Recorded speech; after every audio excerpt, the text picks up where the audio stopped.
Hello students, welcome to the YouTube channel of pure mathematical academy. तो आज का ये जो वीडियो है ये है मेमोरी बेस्ड क्विक सॉल्यूशन के ऊपर वीडियो है। जो एग्जाम आज ही हो गया है गेट 2024 का, तो उनका ही कुछ मेमोरी बेस्ड क्वेश्चन मेरे पास आया है, बच्चे ने भेजे हैं। तो वही कुछ मेमोरी बेस्ड क्वेश्चन के ऊपर हम यहाँ पे एक क्विक सोल्यूशन यहाँ पे डिस्कस करेंगे। मैं शुरू में ही बता दूँ कि ये जो सोल्यूशन होगा ये एक क्विक सोल्यूशन होगा। डिटेल सोल्यूशन जो है वो ऑफिशियल क्वेश्चन जब पब्लिश होगा तब हम धीरे धीरे करके हमारे चैनल पे डाल देंगे। जैसे हम डालते हुए आ रहे हैं वैसे ही हम डाल देंगे, क्योंकि ये जो मेमोरी बेस्ड क्वेश्चन है यहाँ पे हो सकता है कि ऑप्शन का जो लैंग्वेज है या फिर क्वेश्चन का जो लैंग्वेज है थोड़ा सा इधर उधर हो सकता है, ठीक है। तो इसीलिए ये जो वीडियो है यहाँ पे सोल्यूशन का टारगेट होगा क्विक सोल्यूशन, ना ही डिटेल सोल्यूशन, ठीक है। डिटेल सोल्यूशन धीरे धीरे करके आ जाएगा, तुम हमारे साथ जुड़े रहो। तो हम बात करते हैं फर्स्ट क्वेश्चन को लेके। फर्स्ट क्वेश्चन में तुम्हें यहाँ पे दोनों लीनियर ऑपरेटर दे के रखे थे। अभी यहाँ पे दोनों लीनियर ऑपरेटर में दोनों का दोनों ही नॉन जीरो है एंड नॉन आइडेंटिटी है। इनमें से तुम्हें टी के बारे में इनिशियल जानकारी एक दे के रखा है कि T square equal to T है, मतलब आइडेंपोटेंट है टी, ठीक है। तो अभी यहाँ पे तुम्हें चारों ऑप्शन बना के दे दिया गया। तुम्हें यहाँ पे इनिशियल जानकारी क्या है कि टी जो है टी R4 से R4 पे जा रहा है, एस जो है एस भी R4 से R4 पे जा रहे हैं, ठीक है। अभी टी के बारे में इनिशियल जानकारी ये है कि T square equal to T.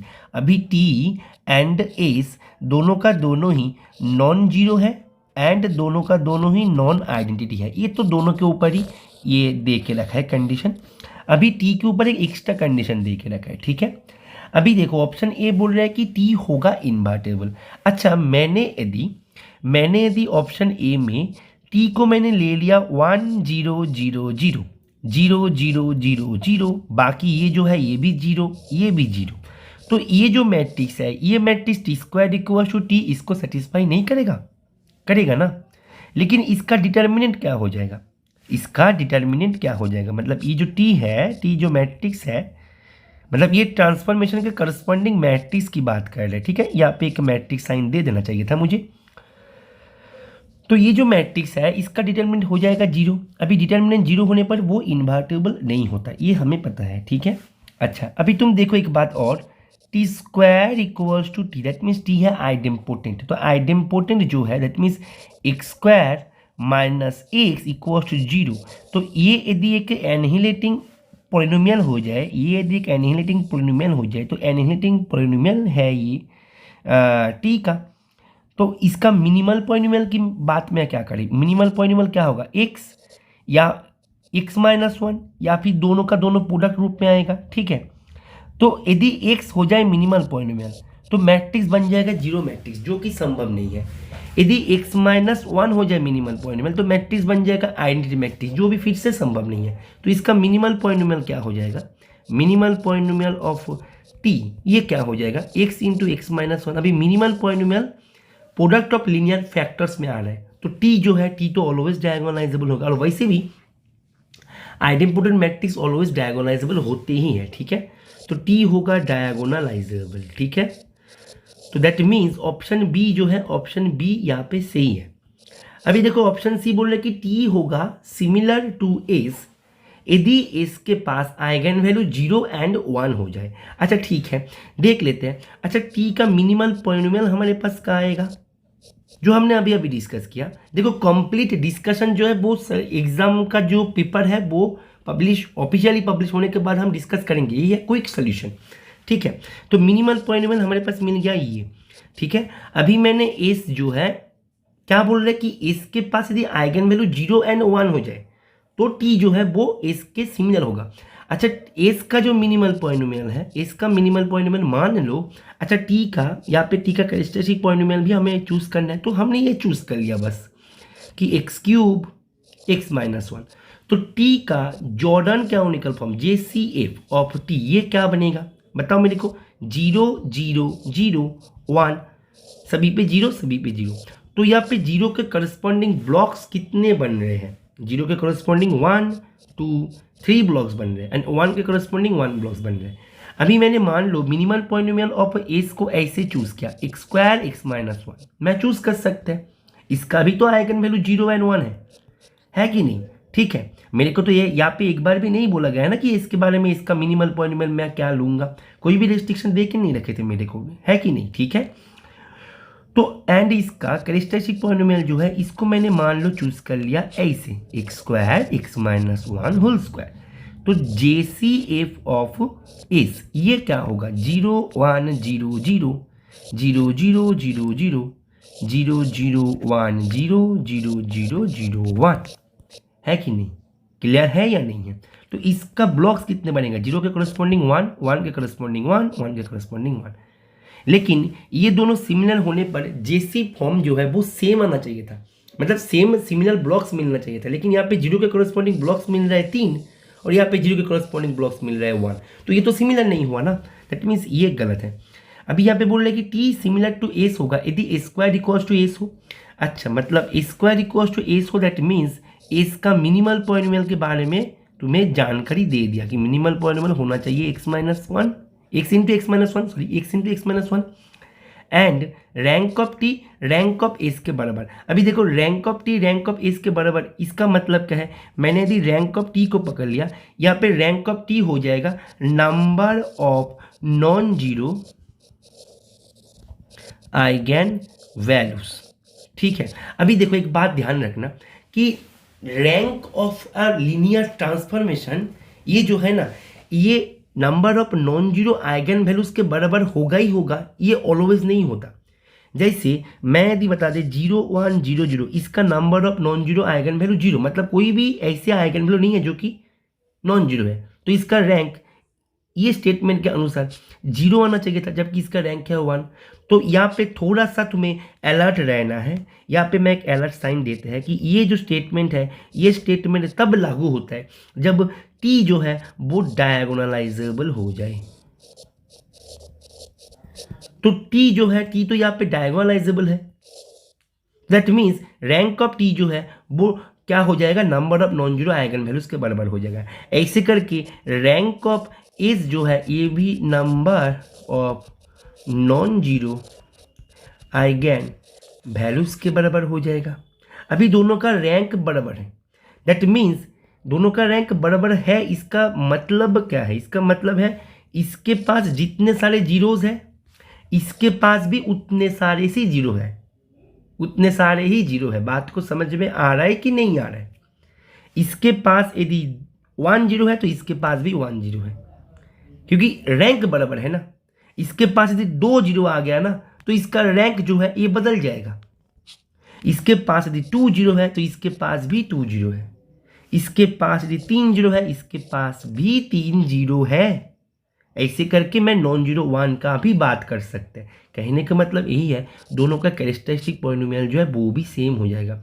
जब कैरेक्टरिस्टिक पॉलिनोमियल भी सेम हो गया, मिनिमल पॉलिनोमियल भी सेम हो गया, तो दोनों का जेसी फॉर्म में जो ब्लॉक्स है वो भी तो सेम आएगा। एंड जेसी फॉर्म जो है वो सेम है, दैट मीन्स दोनों सिमिलर होते हैं। और ये जो है ये इफ एंड ओनली इफ भी देता है, तो इसका जो है ये भी सही हो जाएगा। इसका डिटेल वीडियो आएगा एग्जाम का क्वेश्चन पेपर पब्लिश होने के बाद ऑफिशियल। ठीक है, अभी यहाँ पे क्विक सोल्यूशन पे इसका आंसर आ जाएगा बी एंड डी। चलते हैं आगे। अच्छा, तो ये क्वेश्चन को देखो, ये क्वेश्चन में तुम्हें एक डिफरेंशियल इक्वेशन देके रखा है, इसको एकदम यूजुअल तरीके से सॉल्व करो। ठीक है, इसका auxiliary equation m square plus lambda equals to 0, m equals to square root of plus minus square root of lambda iota. ठीक है, तो वाई क्या हो जाएगा, C1 cos square root of lambda x plus C2 sine square root of lambda x.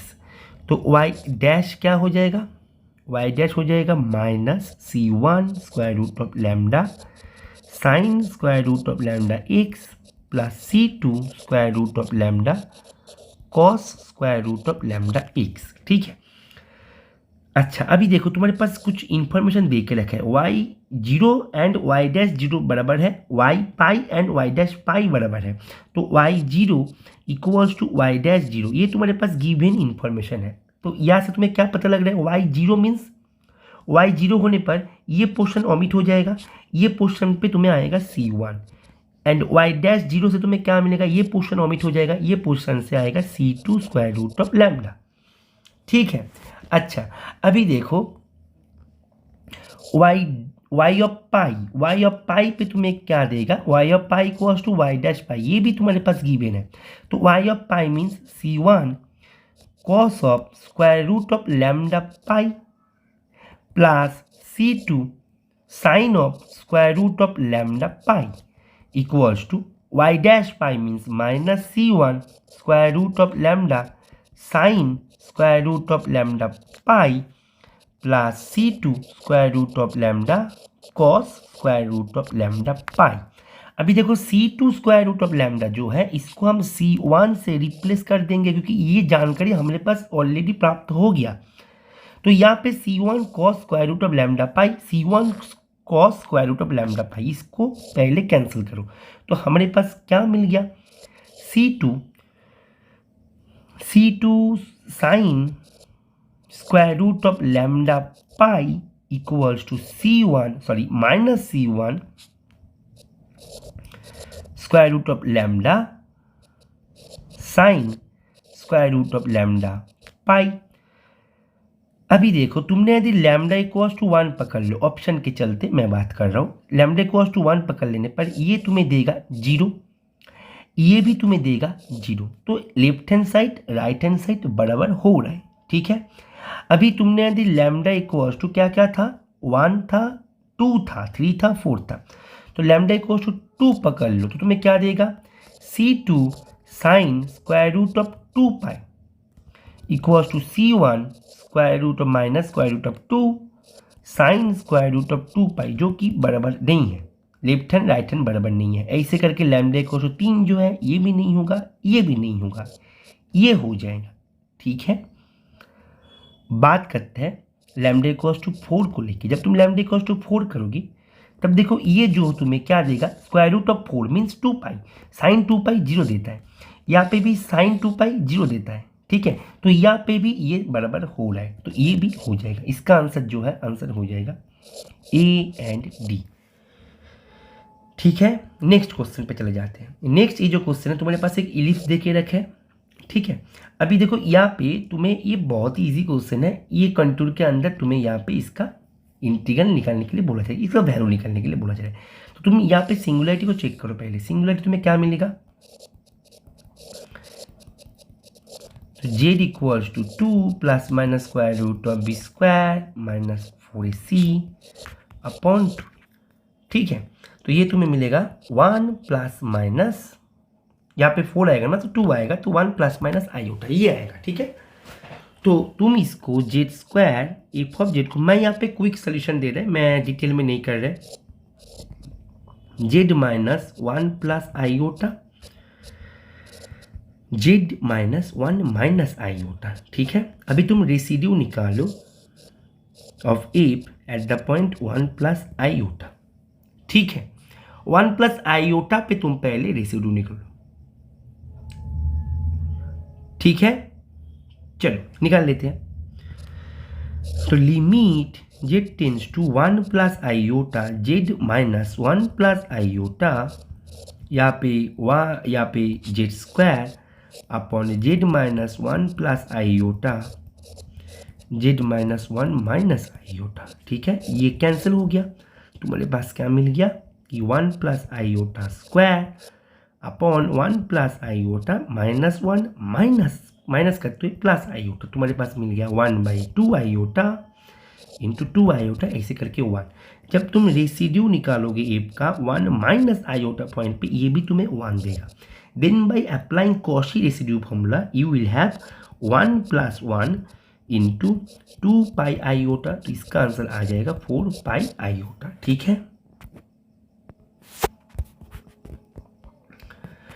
अभी ये question को देखो, ये क्वेश्चन तुम्हें क्या बोल रहा है, ये क्वेश्चन बोल रहा है कि तुम्हें एक मैट्रिक्स दे के रखा है, अभी टी जो है M2C से M2C पे जा रहा है, मतलब ये जो है set of all matrices with complex entities over the field complex. ठीक है, अभी ट्रांसफॉर्मेशन जो है जो कुछ इस टाइप से डिफाइन करके रखा है। अभी इसका कैरेक्टरिस्टिक पॉलिनोमियल पूछा गया है। ठीक है, ये चारों पॉलिनोमियल दे के रखा है। ठीक है, ऑप्शन डी में भी कुछ था, यहाँ पे बच्चे ठीक से याद नहीं कर पाए। ठीक है, कोई दिक्कत नहीं, हम यहाँ पे डिस्कस कर लेंगे। ठीक है, देखो तुम्हारे पास ए जो है, ए तुम्हारे पास दे के रखा है ए तुम्हारे पास दे के रखा है 0220, ठीक है। तो T of B equals to A B दे के रखा है, ठीक है। तो तुम क्या करो, पहले यहाँ पे ना पहले तुम इसका बेसिस निकालो। तुम्हारे पास जो है ना M2C जो है, जो वेक्टर स्पेस बना के रखा है, इसका बेसिस पहले पता करो, ठीक है। 1 0 0 0 0 1 0 0 0 0 1 0 0 0 0 1, ठीक है। इसका नाम दे दो E1 E2 E3 E4, ठीक है। अच्छा पहले देखो E1 को कहाँ पे भेजेगा, 1 0 0 0, तो 0 2 2 0, यहाँ पे 1 0 0 0, ये तुम्हें भेजेगा 0 0 2 0, ठीक है। दैट मीन्स ये 0 into E1 plus 0 into E2 plus 2 into E3 plus 0 into E4। ऐसे जब तुम टी ऑफ 0 1 0 0 करोगे, मैं यहाँ पे कर देते हैं, ठीक है, 0 1, तो ये तुम्हें क्या देगा इन केस में 0 0 0 2, ठीक है। यहाँ पे तो 0 into E1 plus 0 into E2 plus 0 into E3 plus 2 into E4, ठीक है। जब तुम टी ऑफ 0 0 1 0 करोगे, मैं यहाँ पे कर देते हैं, ठीक है, तो ये तुम्हें क्या देगा 2 0 0 0, ऐसे देगा, हाँ या ना, ठीक है। तो ये तुम्हें देगा 2 into E1 plus 0 into E2 plus 0 into E3 plus 0 into E4। ऐसे करके जब तुम टी ऑफ 0 0 0 1 करोगे ना, मैं यहाँ पे ही कर देते हैं, ठीक है। तो ये तुम्हें क्या देगा 0 2 0 0, that means 0 into E1 plus 2 into E2 plus 0 into E3 plus 0 into E4। तुम्हारे पास टी का मैट्रिक्स क्या निकल के आ गया बेटा, बोलो 0 0 2 0 0 0 0 2, फिर आया 2 0 0 0 0 2 0 0। तो ये जो मैट्रिक्स है, ये मैट्रिक्स का कैरेक्टरिस्टिक पॉलिनोमियल निकालने के लिए बोला जा रहा है। तुम हमेशा याद रखना, तुम्हारे पास एक ब्लॉक मैट्रिक्स, ये तो एक ब्लॉक मैट्रिक्स है ना, ये एक ब्लॉक है, ये एक ब्लॉक है, ये एक ब्लॉक है, ये एक ब्लॉक है। तुम्हारे पास एक ब्लॉक मैट्रिक्स है, ठीक है। अभी एक ब्लॉक मैट्रिक्स मानो ऐसे है, P एक ऐसी ब्लॉक मैट्रिक्स है A B B A, ठीक है। तुम ध्यान देना कि यहाँ पे जो डायगोनल है, डायगोनल पे सेम मैट्रिक्स है, सेम ब्लॉक है, बैक डायगोनल पे भी सेम ब्लॉक है। यदि ऐसे मैट्रिक्स हो जाए तो डिटर्मिनेंट ऑफ P होता है determinant of A plus B into determinant of A minus B. देखो तुम चाहो तो इसका कैरेक्टरिस्टिक पॉलिनोमियल निकाल सकते हो, लेकिन ये तुम्हारा टाइम ले लेगा। तुम क्यों निकालोगे, जब थोड़ा सा तुम यदि इसको ऑप्शन की तरफ नज़र डालो तो ये आराम से हो जाएगा, बहुत आसानी से हो जाएगा। कैसे होगा देखो, तो यहाँ पे मेरे ब्लॉक के अनुसार A है 0 मैट्रिक्स एंड B है 2 0 0 2, तो A प्लस B क्या हो जाएगा 2 0 0 2, तो इसका डिटर्मिनेंट क्या हो जाएगा 4। अभी A माइनस बी, इसका डिटर्मिनेंट क्या हो जाएगा -2 0 0 -2, ये मैट्रिक्स का डिटर्मिनेंट जो कि फिर से 4, तो डिटर्मिनेंट ऑफ P क्या हो जाएगा 16। डिटर्मिनेंट ऑफ P क्या हो जाएगा 16। अभी देखो इसका जो कैरेक्टरिस्टिक पॉलिनोमियल है, जो भी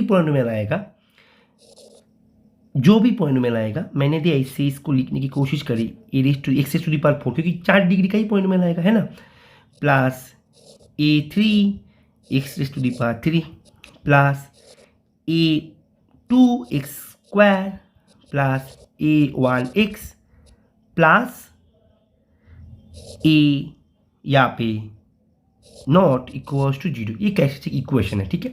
तो ये जो आएगा ना, यहाँ पे ना ये जो आएगा, इसका जो साइन है, साइन की मैं यदि बात करें, साइन जो है, साइन का जो यहाँ पे रोल आता है यहाँ पे माइनस प्लस ऐसे करके। तो यहाँ पे मेरे यहाँ पे डिटर्मिनेंट क्या आया है 16, तो कांस्टेंट टर्म जो है, कांस्टेंट टर्म मेरे पास 16 आ गया। तो 16 के आगे, मतलब 16 के सामने क्या आएगा, प्लस साइन आएगा। अभी देखो यहाँ पे ऑप्शन पे 16 के सामने प्लस साइन केवल इसमें है, तो इसका आंसर हो जाएगा ई। यहाँ पे ऑप्शन डी में शायद 2 डिग्री का कुछ पॉलिनोमियल था, या फिर जो भी था 16 को लेके दोनों ही ऑप्शन था, बाकी दोनों में 16 नहीं था कांस्टेंट, लेकिन हमारे पास डिटर्मिनेंट जो मिल गया वो मिल गया 16। अभी उसके सामने हमने कैसे मतलब कैरेक्टरिस्टिक पॉलिनोमियल में जो हाईएस्ट डिग्री पॉलिनोमियल का टर्म होता है उसके बाद जो आता है, ऐसे मैं यदि डिसेंडिंग ऑर्डर में इसको अरेंज करूँ तो ये माइनस प्लस ऐसे करके आते हैं। तो डिटरमिनेंट के सामने क्या आएगा, प्लस साइन आएगा, 16 के सामने प्लस साइन है, तो इसका आंसर आ जाएगा ई। ठीक है, तो ये था कुछ solution video, quick solution video. ठीक है, तुम्हें यदि कुछ क्वेश्चन याद आ रहा है तो हमसे शेयर करो। व्हाट्सअप 8900735134, यहाँ पे तुम व्हाट्सअप कर दो। ठीक है, हम कोशिश करेंगे उसका सोल्यूशन दिया जाए। ओके, चलो, थैंक यू, हैप्पी लर्निंग।